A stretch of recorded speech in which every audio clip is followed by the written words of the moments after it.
Caribbean सागर के बीच एक परिवार अपनी यॉट पर छुट्टियां मना रहा होता है। माँ जूलिया तैरने के लिए पानी में कूद जाती है। आराम करते समय उसे कुछ अजीब महसूस होता है, लेकिन क्योंकि आसपास कुछ दिखाई नहीं देता, वह सोचती है कि शायद उसका भ्रम होगा। कुछ सेकंड बाद वही अजीब एहसास फिर होता है। इस बार भी कुछ नजर नहीं आता, लेकिन अब वह घबरा जाती है और यॉट की तरफ तैरना शुरू करती है। तभी अचानक कोई उसकी टांग खींचने लगता है और वह मदद के लिए जोर जोर से चिल्लाने लगती है। उसकी बेटी कैसी हेडफोन लगाकर म्यूजिक सुन रही होती है, इसलिए उसे कुछ सुनाई नहीं देता। पति टॉम और बेटा बेन मछली पकड़ने में व्यस्त होते हैं। जूलिया पानी के ऊपर टिकने की कोशिश करती है, लेकिन मुंह में पानी जाने की वजह से चिल्लाना मुश्किल हो जाता है। थोड़ी देर बाद टॉम को एहसास होता है कि काफी देर से उसने जूलिया को नहीं देखा। वह यॉट पर उसे ढूंढता है और फिर अपनी पत्नी को खतरे में देख लेता है। वह बच्चों को बुलाता है, यॉट को उस तरफ ले जाता है और पानी में कूद जाता है। जल्दी से जूलिया तक पहुंचकर उसे संभालता है और यॉट की ओर तैरता है। बच्चे दोनों को ऊपर खींच लेते हैं। परिवार जूलिया को संभालता है, लेकिन जूलिया खुद को समझाती है कि शायद लहरों की वजह से ऐसा हुआ होगा।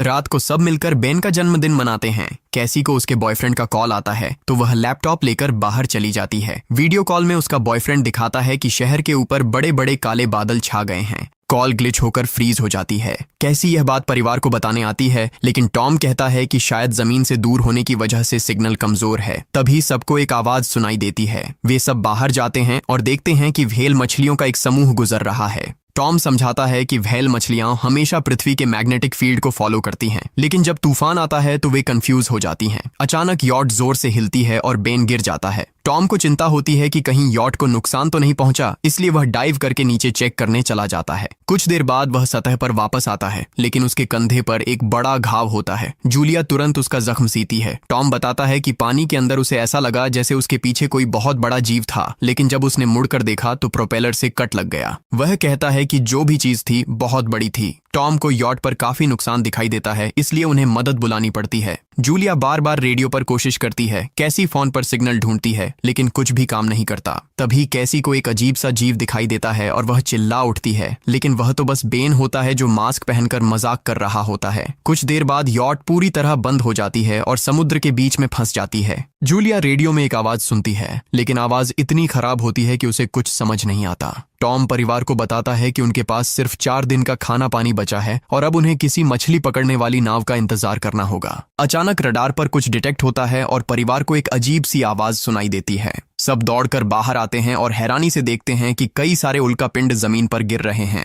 जहां जहां उल्कापिंड गिरते हैं वहां बड़े धमाके होते हैं। एक उल्कापिंड पानी में उनके पास गिरता है तो टॉम तुरंत यॉट को चलाने की कोशिश करता है। इंजन मुश्किल से चलता है, लेकिन तभी एक और उल्कापिंड उस इलाके को हिट करता है। परिवार डर के मारे एक दूसरे को कसकर पकड़ लेता है। तभी टॉम को समझ आता है कि जो आग के गोले गिर रहे हैं वे उल्कापिंड नहीं बल्कि सैटेलाइट्स हैं। उसी वक्त बेन देखता है कि यॉट से धुआं निकल रहा है। टॉम चेक करता है और कंफर्म होता है कि इंजन खराब हो गया है। हवा तेज होने लगती है तो फैमिली यॉट के अंदर छुप जाती है, बिना ये नोटिस किए कि कंपास बहुत तेजी से घूम रहा है। यॉट जोर जोर से हिलने लगती है। बेन फिर से गिर जाता है और इस बार उसे चोट भी लग जाती है। लहरें तेजी से यॉट से टकरा रही होती हैं। टॉम स्ट्रगल करके बाहर जाता है और लाइफ जैकेट्स लेकर आता है। तभी पावर चली जाती है। टॉम तुरंत पावर बॉक्स का बटन प्रेस करता है और लाइट वापस आ जाती है। उस वक्त बेन नोटिस करता है कि जूलिया की नाक से खून बह रहा है। जूलिया को चक्कर आने लगते हैं, जबकि कैसी सिंक पर जाकर उल्टी कर देती है। टॉम रेडियो ट्राई करता रहता है पर सिग्नल नहीं मिलता। अचानक एक तेज हाई पिच्ड नॉइज आती है और हवा और भी स्ट्रांग हो जाती है। जूलिया दरवाजे बंद करने की कोशिश करती है, पर एक हैच खुल जाता है और हवा खिड़कियां तोड़ने लगती है।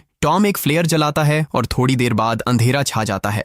अगली सुबह फैमिली शॉक में उठती है कि वो स्टॉर्म से बच गए हैं, लेकिन यॉट आधी तबाह हो गई होती है। जब वो बाहर आते हैं तो देखते हैं कि समुद्र का पानी गायब हो गया है और यॉट अब जमीन पर अटकी है। सब ये देखकर शॉक में आ जाते हैं। कैसी सिग्नल चेक करती है पर नेटवर्क बिल्कुल डाउन होता है। बेन 2 मरे हुए केकड़ों से खेलने लगता है। टॉम कंपास चेक करता है और देखता है कि वो उल्टा हो गया है। ये आखिरी बार 7 लाख साल पहले हुआ था। कैसी को लगता है कि उसका बॉयफ्रेंड मर गया होगा और वो टूट जाती है। जब जूलिया उसे समझाने आती है तो कैसी उसे दूर कर देती है और छुपने चली जाती है। जूलिया और टॉम बची हुई सप्लाईज देखते हैं। बेन अपने बर्थडे बलून्स एक पत्थर से बांध देता है ताकि शायद कोई बचा हुआ सर्वाइवर देख ले। टॉम फिर रेडियो ट्राई करता है और इस बार एक आदमी से कनेक्शन हो जाता है। उसका नाम नाव होता है और वो एक सबमरीन का कैप्टन होता है। उसकी सबमरीन भी लैंड पर अटक गई है। वो कंफर्म करता है कि मैग्नेटिक पोल्स रिवर्स हो गए हैं, इसलिए ओशन पीछे हट गया है और जमीन डूब गई है। वो कहता है कि उसने अभी तक और सर्वाइवर्स नहीं देखे और कम्युनिकेशन सिस्टम सिस्टम्स बिल्कुल डाउन हो गए हैं। वो मजीद ये भी कहता है कि पोल्स फिर रिवर्स होंगे और शायद एक हफ्ते में समुंदर वापस आ जाएगा।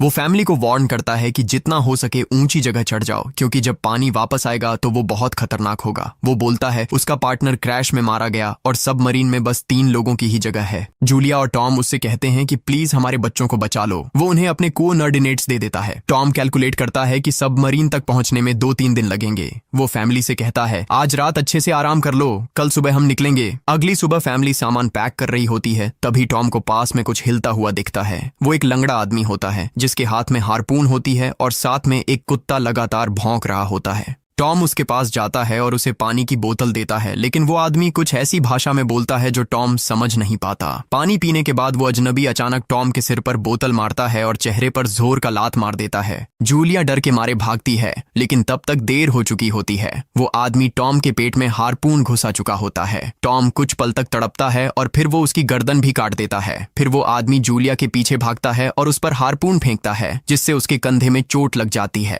जूलिया दर्द सहते हुए यॉट के अंदर भागती है और बच्चों को बोलती है कि छुप जाओ। वो दरवाजा लॉक कर देती है। कैसी और बेन सोफे के अंदर घुस जाते हैं। जूलिया उन्हें फ्लेयर गन पकड़ाती है और खुद एक चाकू लेकर बाथरूम में छुप जाती है। वो आदमी दरवाजे पर जोर जोर से धक्के मारता है और आखिर अंदर घुस ही जाता है। पहले वो थोड़ा खाना उठाता है और फिर यॉट में इधर उधर ढूंढने लगता है, फिर बाथरूम की तरफ जाता है, लेकिन जूलिया समझदारी से एक छोटे छेद से बाहर निकल जाती है। वो आदमी सोचता है कि जूलिया भाग गई, लेकिन जैसे ही वो धीरे से निकलने लगती है, उसका कुत्ता उसे देख लेता है और भौंकने लगता है। कुत्ता उस पर झपटता है तो जूलिया चाकू से उसे मार देती है। कुत्ते की चीख सुनकर वो आदमी बाहर आता है और अपने कुत्ते की लाश देखकर आग बबूला हो जाता है। इस बीच जूलिया यॉट के दूसरे साइड से अंदर जाने की कोशिश करती है। वो ऊपर चढ़कर टूटी हुई खिड़की से अंदर घुसने लगती है, लेकिन वो आदमी पहले ही वहां पहुंच जाता है। वो उसे पकड़कर जोर से मुक्का मारता है, जिससे वो नीचे गिर जाती है। जूलिया फर्नीचर पकड़कर बचने की कोशिश करती है, लेकिन वो आदमी उसे लात मारकर दूर फेंक देता है। फिर वो उसकी कलाई पर पैर रख देता है ताकि वो चाकू छोड़ दे, और फिर उसके बाल पकड़कर उसका चेहरा जमीन पर दे मारता है और सोफे पर फेंककर उसका गला दबाने लगता है। बच्चे ये सब कुछ देख रहे होते हैं। कैसी बाहर निकलकर फ्लेयर गन चलाती है जो सीधा उस आदमी को लगती है। वो जल उठता है और यॉट में आग फैलने लगती है।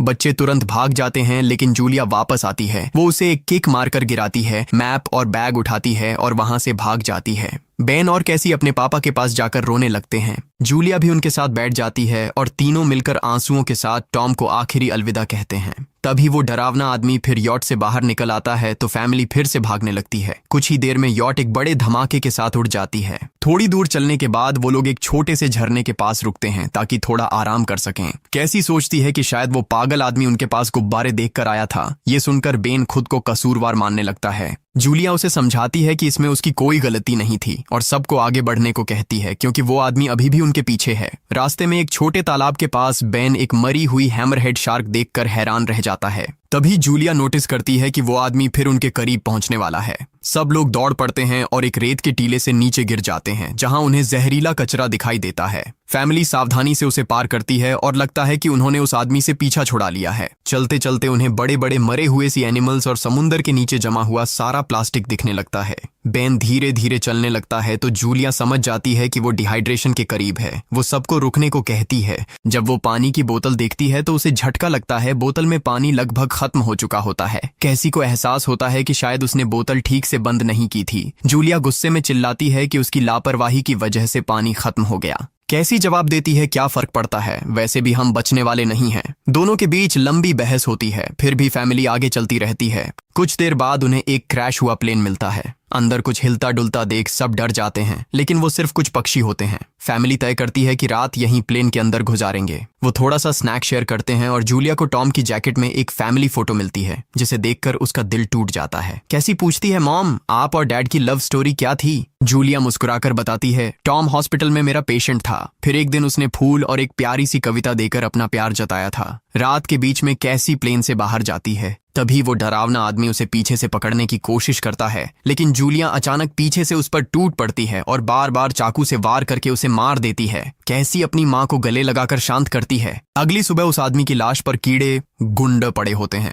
फैमिली नोटिस करती है कि उसके शरीर पर कई काटने के निशान हैं, मतलब इस एरिया में कोई खतरनाक जीव छिपा हुआ है। जैसे ही वो लोग वहां से निकलते हैं, केकड़े उसके मुंह से बाहर निकल आते हैं। कुछ घंटों बाद जूलिया और कैसी मैप देख रही होती हैं, लेकिन बेन धीरे से आगे निकल जाता है। जूलिया चिल्लाती है, रुक जाओ, लेकिन बेन एक तालाब में झुककर पानी पीने लगता है। जूलिया तुरंत उसे खींचकर बाहर निकालती है और समझाती है कि अनजान पानी उसे बीमार कर सकता है। धूप बहुत तेज हो जाती है तो फैमिली अपने सिर कपड़ों से ढक लेती है। बेन को चक्कर आने लगते हैं। तभी उन्हें कुछ पुराने कुर्सियां मिलती हैं और जूलिया कैसी उनसे एक टेम्पररी शेल्टर बना लेती हैं। जूलिया बेन को इंजेक्शन लगाती है और तय करती है कि वो रात वहीं बिताएंगे। सुबह जूलिया एक अजीब सी आवाज सुनकर उठती है। बाहर जाकर देखती है तो क्रैब्स का एक बड़ा झुंड उनकी तरफ आ रहा होता है। वो तुरंत बच्चों को उठाती है और तीनों भागना शुरू कर देते हैं। भागते भागते उन्हें एक बड़ा कार्गो शिप दिखाई देता है। वहां 3 क्रू मेंबर्स जिंदा होते हैं। एक औरत उनकी मदद करना चाहती है लेकिन बाकी 2 आदमी मना कर देते हैं और तीनों फैमिली को बाहर छोड़कर कंटेनर लॉक कर लेते हैं। क्रैब्स पास आ जाते हैं। जूलिया बच्चों को कंटेनर के ऊपर चढ़ाती है। खुद जब चढ़ने लगती है तो क्रैब्स उसके पैर को जोर से काट लेते हैं। बच्चे उसे खींचकर ऊपर चढ़ाते हैं, नहीं तो वो नीचे गिर जाती। कंटेनर के एक छेद से आधे क्रैब्स अंदर घुस जाते हैं। क्रू मेंबर्स फायरिंग शुरू करते हैं लेकिन क्रैब्स उन पर हावी हो जाते हैं और दोनों को मार डालते हैं। आखिरी आदमी छत के होल तक पहुंचता है लेकिन क्रैब्स उसे भी नीचे खींच लेते हैं और वो भी मर जाता है।